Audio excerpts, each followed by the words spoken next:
Hello, and welcome back to Wee Ood, an unofficial Doctor Who watch along podcast. My name is Ben, and I'm joined, as always, by my wonderful host, Cam. How are you, Cam? I am alive. That's something? I just finished watching this week's story, and it was comfortable after the week watching some classic Doctor Who, if you know what I mean. Yeah, There is something like a comfort food or slash comfort blanket to watching old Doctor Who episodes. I get that. So how are you doing? How are you doing, Ben? I'm good. I watched it longer ago than a few minutes, so it's a little bit more of a distant memory, but I can still present. Just been working and gaming, still chipping away at Dragon Age. Started a new game, Zenless Zone Zero, which is fun. That's pretty much it. Today we will be discussing Invasion of the Dinosaurs, or just Invasion, as the first episode says, which was broadcast from the 12th of January to the 16th of February, 1974. Ben, I gotta call you out on this. We're American, so how dare you say it in the British way? I'm just reading off the wiki, Cam.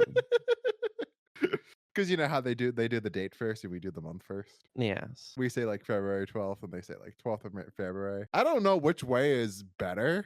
I mean, I'm used to our way, obviously. But like when I really step back and think about it logically, it makes sense for it to be like day, month, year, or year, month, day. Why are we Yeah, like mixing up the order? but then like in our way though, it's going from least. I guess it's like ascending numbers. Like a month number is going to be smaller than a day number Yeah, generally. you're going from least to biggest, except for like the first like couple of days of the month. If you had to extrapolate some kind of sense to it, that is maybe a possibility. We're American. We're not going to change our ways. No, never. This was directed by Patty Russell, who was the first director that was a woman on Doctor Who. There hasn't been any before now. Well, she did The Massacre. So Ah, that's what was her first role. I don't know if there was any in between now and then. I don't think so. the person was the first director, not necessarily this story was the first one. No, because she did the Massacre during the first Doctor. Okay, that wasn't a good one. But we don't have the Massacre, so this is the first time that we actually get to see her. Well, I still watched it, so She goes on to do possibly two of the greatest Fourth Doctor stories, which is Pyramids of Mars and Horror of Fang Rock, I've heard of those. and written by Malcolm Hulk, who we have been talking about now for every season of the Third Doctor's era. This is his last story for Doctor Who. So, what do you think of Malcolm Hulk as a writer for Doctor Who? Now that you can say that you have watched all of his written material for the show, Ben. I didn't know until now it was Malcolm Hulk, but that makes sense. Yeah. I think Malcolm Hulk, as a writer, he has a lot of great ideas. No one could fault him. He has a lot of great ideas. He puts them all in the story, though, and they all kind of get muddled, and he doesn't really focus on one thing, and it doesn't all come together as a cohesive story. And I think this was a good story, spoiler alert, but it definitely has some Malcolm Hulk problems. He's good at ideas, but bad at like pacing. Yeah. When you watch one of his stories, you kind of go like, "Oh no, that's a good idea. That's a good idea. Oh, that's a great idea." But at the same time, you're kind of like, "I'm kind of bored right now." Yeah. I would say probably my favorite of his is the Sea Devils, but no, I would say like you, I did enjoy this, even though if I maybe didn't love it. So to I guess now I can get into what I think of it. It's fine. I think that it peaked with the first part of this story. I thought the first part was really good. Yeah, absolutely. One of the best first potters I would say in the Third Doctor run that we have talked about so far. That like it has a great mystery element to it. Where'd everybody go? Yeah, and like I think I would have actually preferred this story if it was just that first pot and then a completely different story that was taking on like a separate world or like a parallel world or like a twin planet or some shit like that, that like we could have went into this more like apocalyptic setting. Yeah, where did everybody go? Rather than just They evacuated because there's dinosaurs. Ah, shit, there's dinosaurs. And then it just turns into your regular third Doctor unit story that we all know basically at this point Yeah. that Scientists are up to no good. Doctors gotta stop them. there's a point where somewhere unit and the Doctor don't agree. And then they have to put away their differences to actually solve the problem and just to stop the scientist slash bad guy. I mean, for a lot of this, though, the Brigadier and the Doctor are on the same page, but Yeah. there's outside. Was that general guy? Was he unit or was he just like British military? I think he was like the one that was like above the Brigadier. But in part of unit? Oh no, I'm just dumb. No, he is the general of the regular army. Gotcha. General Finch. So no, I am dumb. No, General Finch is like it's hard because in this era, it's not like the unit soldiers and the military soldiers wear like different uniforms. Yeah. Hard to tell like the difference. It's like, oh no, they look the same. But no, it is General Finch who is the general of the army. I thought for a second, Ben, I don't know if I was just dumb, but I thought it was the same guy from Spearhead from Space. What guy is that? He was the guy that was above the Brigadier and Spearhead that gets turned into an Auton. General Scobie. But like, look at that picture, Ben. Like that guy looks so similar to the He general in this does. story. He Like, does. I am shocked. I was like, I thought it was clever for a second, be like, oh, it's that same guy. No, but it's not. It's just another white guy with a mustache with gray hair. Yep. But yeah, it's a fine story. I got enjoyment throughout most of it, even though I was bored through some of it. What did you think of it, Ben? Yeah. Overall, I would say I liked it. Not one of my favorites, but it's got a lot of good stuff here. I think it really kind of cements Sarah Jane for me as a good, likable character. Like every single companion before her and Doctor, I'm like, who's this bit? That's not Joe. Ugh. But this is like, okay, she's a different kind of companion, more of a leading lady. For a lot of this story, they're like completely doing separate things, Mhm. but unknowingly working towards the same goal. And the part where it's just Sarah doing her stuff are great. She is like one of the best parts of this whole story. She is great throughout the majority of it. Really cements, like you said, that, like this is a very different companion of Joe. She isn't this dim-witted klutz character. She's not a sidekick. And yeah, she's much less of a sidekick and much more of like her own independent woman in a way. Yes. And like Elizabeth Sladen is just so good as an actress. She has that like likability factor from the get go. Yeah. But I feel like we gotta address the elephant in the room that is the size of a fucking a house. I don't know what the fuck where I was going with that. What did you think, Ben, of the dinosaurs? Well, you had prepped me like that the dinosaurs look terrible. And they do. But honestly, not as bad as I thought. Like they're fine. Probably literally as best as they could do. Some of the green screen where they're having like or not green, the CSO where they're having the real actors trying to stand next to the dinosaurs, that doesn't always mesh well. But when it's just the dinosaur puppets in miniature cities, that doesn't look bad at all. I mean, it does look bad, but not terrible, Yeah, not atrocious, offensive. yeah. I thought one of the best CSOs in this episode was when they have the T-Rex kidnapped And it's like in the other room through the window. in the other room through the window. That one looks great. That shot. That looked like that CSO looked very convincing.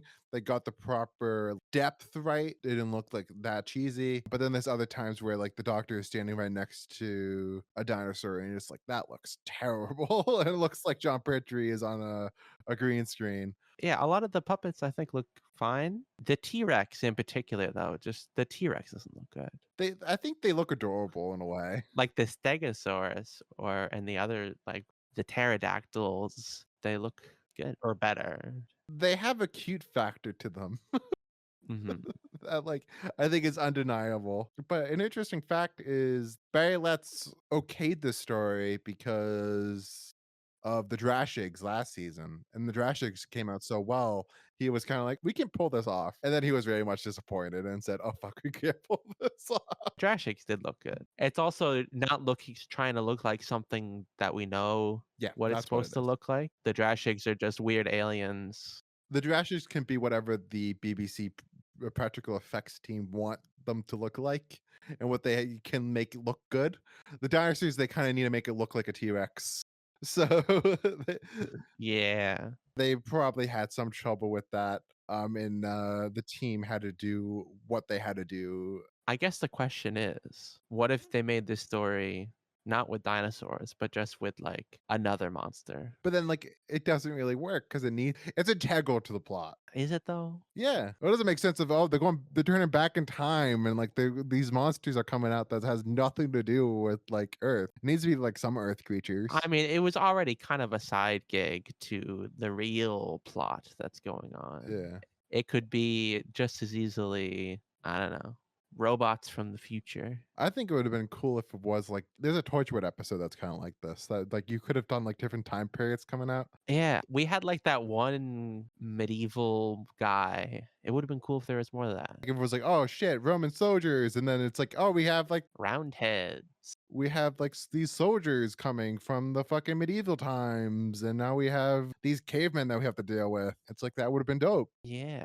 And like Torchwood expanded, like they're bringing back like all these like viruses with them, and like you could have had that to be the reason why they like London had to be like contained and like quarantined because they were bringing back like the bubonic plague and shit. Yeah. It would have been dope, but instead they decided to do the more thing that would attract the children, man, which was oh fuck a T-Rex. Children love dinosaurs. Did you love dinosaurs as a child, Cameron? Who doesn't then? At Girls. least what boy does not love dinosaurs as a as a little kid, Ben? Like they're fucking dinosaurs. But the dinosaurs were supposed to be stop motion animation They couldn't have done that. because this Doctor Who and they have no budget, they had to make it be puppets. Then the puppets had like a rod and cables for them to be able to move them. Let's be honest, even if it was frame by frame animation, it would still be bad. It would still not look great because those models just don't look good. But maybe the models would have looked better if it was stop motion. I think they all look fine except for the T-Rex. The T-Rex just looks like derpy. Like it doesn't look fierce and strong. No, I think the problem is, Ben, like I said, they all have that cute factor. And the cute factor works for the other dinosaurs, but when you add the cute factor to the T-Rex, that's Yeah. supposed to be this menacing thing, it does not work. I'm gonna send you the shot right here, right? And it's like you can clearly see that this is a puppet from this shot that's on the viewers at home. If you Oh, go to yeah. the TARDIS wiki, it's like the first image that pops up. It is not great. They did the best they could. But then, like, I think it was smart how much they used them. They used them not that much, and then by a point, it stops becoming about the dinosaurs, and it's more about, of course, The evil scientist. this new Earth project. Yeah. I guess let's talk about that. What did you think of their plan? Their plan, I like the idea of using time travel in that way, of having it be like the best way I could describe it would be like a Avengers Endgame type of way, where we have so much time travel fiction like Back to the Future, where you go back in time and then you affect the future by going back in time. I assume that they were under the assumption with this new Earth project that if you go back in time and change the future, then that would just create another like parallel timeline. You know what I'm saying? Because this plan does not make sense if it's the other way.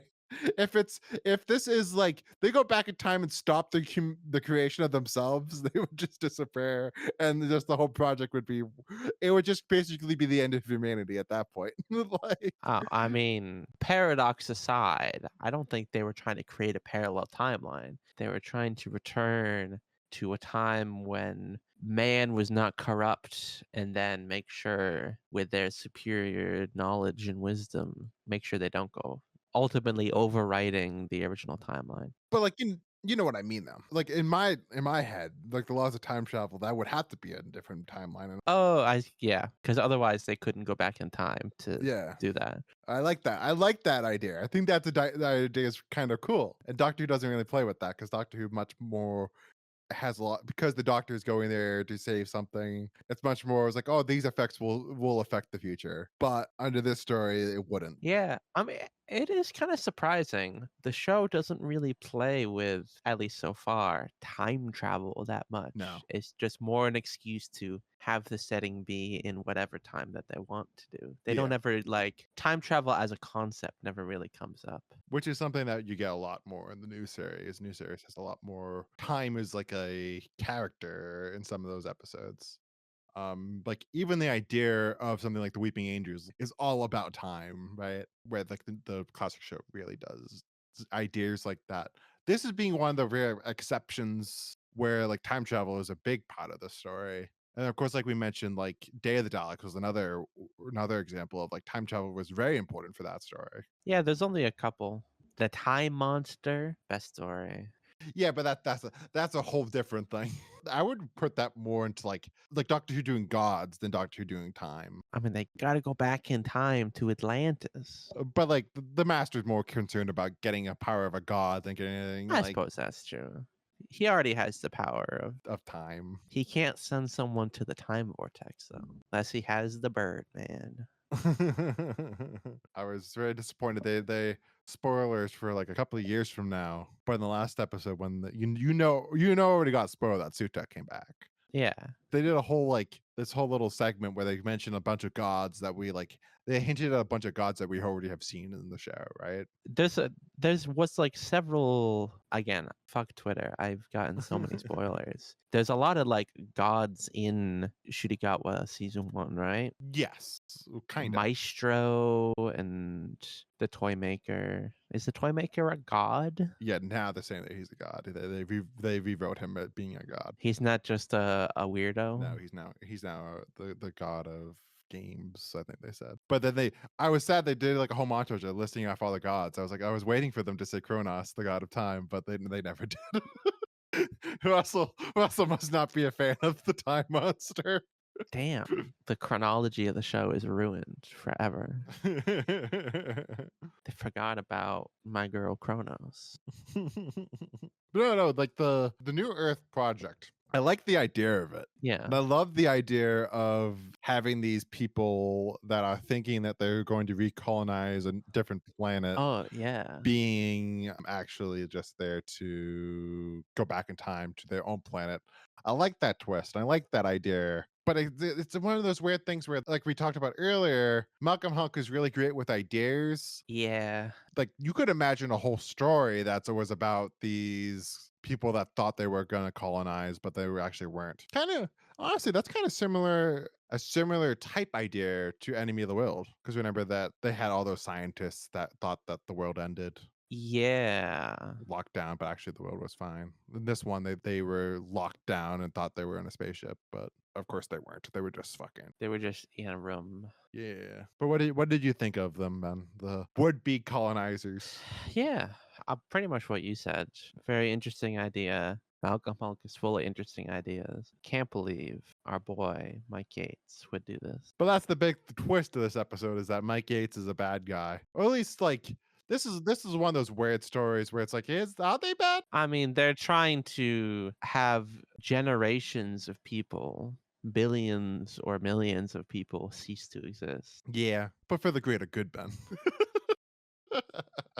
I mean, I guess. I guess I can understand. No, I can't understand. What the fuck, Mike Gates? Why would you do this?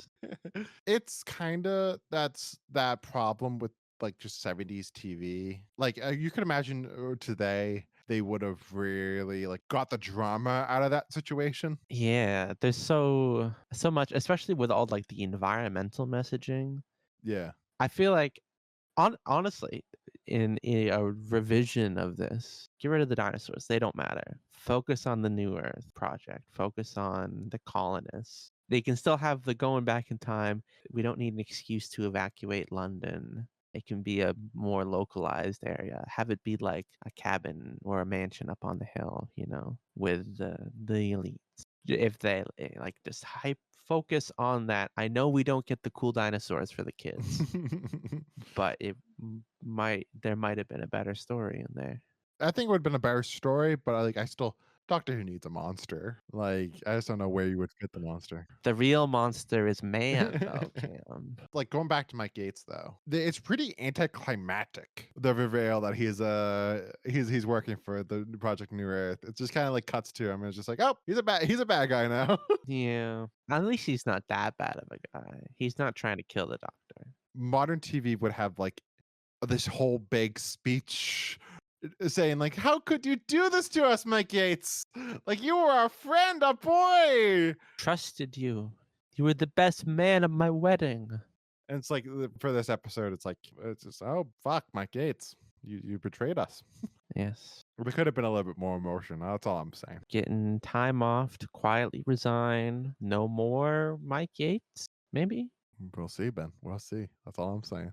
We'll see. It is too bad because I like Mike Yates. And it feels like there is a logic to the ethics of their plan. I guess I can understand why he maybe could think it's a good idea, but it feels like it goes against everything that he's stood for up until now. Yeah. Still, protecting life and the world and unit and all that. It would have been more bad if our boy Benton betrayed them. Yeah, I mean, if I had to pick one, sorry, Yates. Benton's our boy. Like, Benton is like the likable of the two that you just go like, and by this point, I'm like, I'm ready to die for Benton. If Benton was the one that betrayed them, I would be heartbroken. Like, Oh yeah, Benton is really the MVP. Love when the Doctor's captured and he's like, well, you better overpower me, Doctor. Use some of your karate. one of the best moments of this, and one of the best moments of this serial, and then one of the best moments of Sergeant Benton in the show. Yeah, such a good guy. I will miss him and the Brigadier. I don't know. I know there's some unit stuff with Tom. Yeah. But not a lot, I'm guessing. No. I know there's at least one unit story with the Seventh Doctor. Yeah, but that one we don't get Benton or Mike Yates for that one. We just get Brigadier And Bessie. Speaking of Bessie, where's Betsy? She got replaced. We have the Who-mobile. This is the first appearance of the Who-mobile. What did you think of the Who-mobile? It's certainly extravagant. I believe, if I remember correctly, that is Pertwee's own vehicle. I was looking on the wiki. Yeah, he just owns it and continued to own it after the show, which is awesome. John Pertwee and the Who-mobile made their first appearance on Billy Smart's Children's Circus there's like a 2-minute clip you can find online of him in the ring with his car. Kind of funny, kind of sweet. But yeah, and I said he had the car for the rest of his life. The good old Who-mobile. Poor Bessie. We're gonna be seeing Bessie just tomorrow, Ben. She's coming back, man. Oh, good. No one can stop Bessie. No one can stop Bessie or Betsy. It's just my problem with the Who-mobile is that it's a bad name. I love Bessie as the car name. The Who-mobile is so bad as a name. It sounds like it's like a parody. Yeah, it's a parody name for like, what car does Doctor Who drive?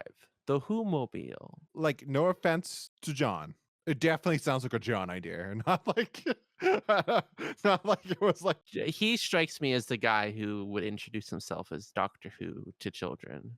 Yeah, but then he's like, I drive the Who-mobile. It's like they're gonna be like, okay, John, that sounds good. If that's what you want. Do they name drop it as the Who-mobile, or is it just outside knowledge? I don't know. I don't remember. They could have said it this episode. I just know that it's got the Who-mobile. What would be a better name for the Who-mobile? Bessie 2. Isn't there already a Bessie 2? I don't know. My wiki knowledge is betraying me. There's one comic with the 11th Doctor where there's a Bessie 2. Yeah, but that's not canon. What is canon? It's all canon and none of it's canon. What's ever in my head, dude. Whatever's in my head. My head canon is all that matters. What is canon? To go wildly off topic, what is canon in your mind? Obviously, the television episodes and the TV movie. See, in my head canon, right? The TV show is like the first main canon, right? And because I'm a new series fan over a classic show, just because that's just what I grew up on. Yeah. Grew up on the new series, so it's new series is it takes priority. So they can retcon whatever happened in 1 through 26. Yes, even the show can retcon things that happen. I will always take whatever the current retcon is. Like that's the canon now. It can change. The next showrunner could change it, and that's now the new canon. Wherever the show says now currently is in the new canon. So is Kronos the god of time? But they never said what is the god of time. They just never mentioned the god of time. So Kronos could still be canon. Here's hoping. And then below that, I would say is Big Finish, just because that's the same actors, right? So like that is like still like the B tier, but there's a lot of shit in Big Finish that's already like not canon. Would you say, is it a strict hierarchy, or do you think that there's a way to connect everything? Like I would say it's like whatever the newest thing is the most canon, and then it goes from the oldest thing to the show, and then it goes to fucking Big Finish. Or I would say it would be books, then it's comic books, and then it's fucking whatever else expanded media there is. That's not the Video like that's like games? fucking bottom of the barrel, dude. What about the movies? Peter Cushing movies, are those canon? There is a reference to them in media that we will discuss one day. I will leave it at that. I mean, I already know what you're gonna say though. I've What? already spoiled myself. What did you spoil for yourself, then? They are, I think there's a couple different explanations. There's one that's like their manifestations of the TARDIS created them. There's like an audio or something. I'm looking on the wiki, but I already know. The 5 o'clock shadow is what I'm thinking of. It's a short trip. They're like creations of the TARDIS as fictional characters. That's all I know. There's a more recent and a less recent Doctor Who magazine comic with them. Let's just say it's nothing that obscure, Ben. Oh, okay. Maybe I don't know what you're gonna say then. We'll get to it there, dude. There's a lot to dissect in that thing. We'll dissect it when we get it there. We talked a little bit about Sarah Jane, Ben, Yes. but I would like to talk to her more in depth. Yeah, Sarah Jane in this, one of the highlights of the serial, in my opinion. absolutely. She is fantastic this episode. Elizabeth Sladen is such a change from Joe that is refreshing for the format. Definitely. To go back, there's a lot of episodes where I feel like in the Third Doctor run so far that we would get away from the Doctor and it would be more of a Joe heavy segment. And all love for Katie, but there's a little bit of a you're still like I kind of wish we were with the Doctor. Yeah. I feel like Elizabeth Sladen has that factor to her that like the Doctor cannot be in a scene and you still go, "Oh, I'm interested. I'm let's go." Yeah, I would absolutely agree with that. Yeah. She has such a great stage presence, and it makes so much sense that she was the one that they decided to give her a spinoff in the classic show, even though it didn't go through. And it's the one, of course, that they gave her for the new show. It makes sense because she has that presence to her that's just you can't deny. Agreed. It makes sense. Even after only 2 stories with her, I get it. And I'm very much looking forward to more with John and much more with Tom. That's where it really kicks in. That like she has a great chemistry. How long I know she's there for season 12 and season 13, And then half of 14. half of 14. Okay. And then I just found out recently that she was asked back after. So Leela is the next companion after her, right? Yeah. After Leela goes, they asked Elizabeth Sladen to come back. She refused. Then after Romana 2 goes, they asked Elizabeth Sladen to come back again. And she refused. So she had 2 opportunities to come back to the show with Tom, and she both refused them. But once Tom was done, they did Canon and Company. But like that's just one episode. Yeah. I mean, it could have been a whole show. Yeah, Presumably she was down for a whole show. didn't get picked up. But like the sad thing is that like she left the show. We'll get into this more when it happens. But like she left the show out of her. She left the show because she kind of just thought like, oh, the producer is gonna want a new person. When my contract is over, I'm not gonna ask for a contract renewal. But like now we know that like the producer was and Tom were both like, oh fuck, we love the show with the 2 of them. Of course we would have renewed the contract and we would have got more of Tom Baker and Sarah Jane. But In an alternate timeline, perhaps. But then who knows what would have happened then if we got more of that, then maybe the show would have died because after the two of them leaving for such a long period of time, maybe people wouldn't have liked a new dynamic or some shit like that. Who knows? But shout out to Sarah Jane in this episode. It goes what? Leela, Romana 2, and then is it Tegan and Adric? Adric is first, and then we get Tegan and Nissa, Tegan. and then we just get Tegan and Nissa, and then we just get Tegan and Turlo, and then we just get one episode with just Turlo, and then we get Perry. Yeah, so hyped for Ace. You got a year and a half. Yeah. Is she the one that came back? Or no, that's Mel. Mel Or came is that back. the actor? Well, everyone, almost everyone came back for the Power of the Doctor. I mean, it was Shruti. With Shruti, it's Mel, which is it's more of she's a bigger star than she is like Mel is not like you're not gonna watch Mel and be like, oh my god, they need to bring back Mel. But it's the fact that the actress's name is Bonnie Langford, and she's bigger because she's also like a musical star, so she's like bigger than she outside of the show, so that's why they brought her back. I don't know what Russell was thinking. Well, I think he was targeting that 60+ demographic. Should have been. Okay, I was going to ask you a question, but I don't want to know the answer to. Well, I'm curious what the question was. If William Russell ever returns to the show. Can't say that. I know. I don't want to know. I'm hoping Power of the Doctor will say, "Ah, my old friend, you've transitioned. I'm so proud of you." Okay, Ben. Is it time for cliffhangers? It can be time for cliffhangers. So the first one, the Sarah Jane and the Doctor are being transported to a detention center when they are stopped because the road is blocked by a dinosaur. I think it's the T-Rex, which yells, "Ah!" My note was just a dinosaur. Yes. And the second one, there's a T-Rex. It appears. Ah! Mine was just T-Rex.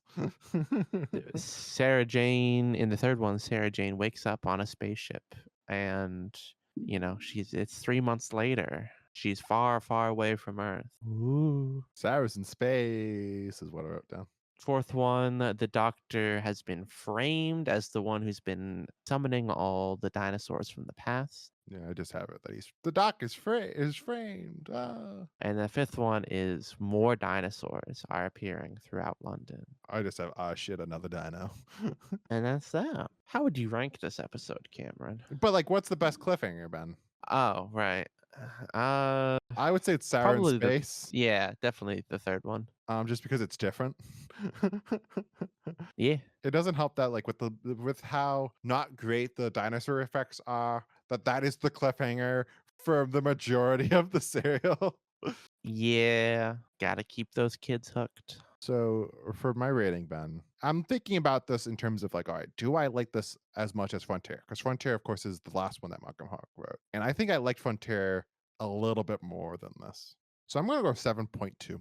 Really? That's my rating. Actually, no. I'm gonna change that. 7.3. Okay, honestly, what even happened in Frontier in Space? I literally do not remember. They were in prison throughout the majority of it. That's right. But then like there were some fun things with the Ogrons and the Draconians. And then the Doctor was in like space jail, and that was kind of fun. And the Master. And the Master was fantastic as always. All right. I enjoyed Frontier in Space. So that's why I'm going to give this story a 7.3.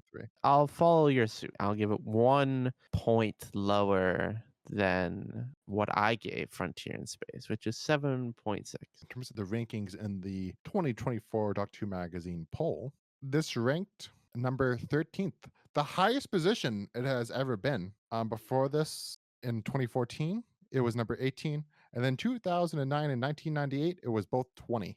So it went straight up in terms of the recent poll. Yeah. For some reason.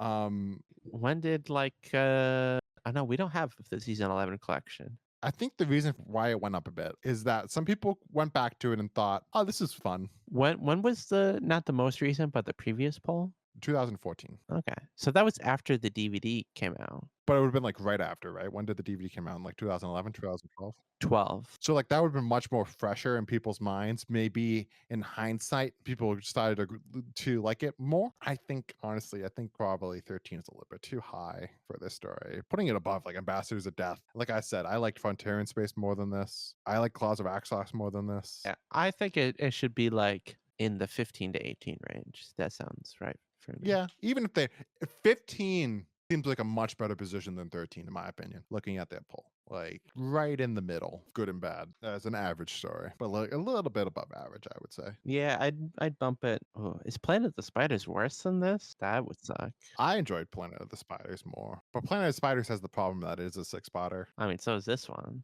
Yeah, but, like, you know how just six-spot powers in general, it can just suck. So excited for the monster of Peladon. But we get a four-parter next. Yes, we do. So thank you, dear listener, so much for listening, for tuning in on this wonderful day. Please give us a follow, give us a subscription, give us a rating, a like, a comment, all those wonderful things that you do to support us. We really appreciate it. And check out our shorts on TikTok and YouTube. And thank you so much for listening. Have a wonderful rest of your day. Peace out, everyone.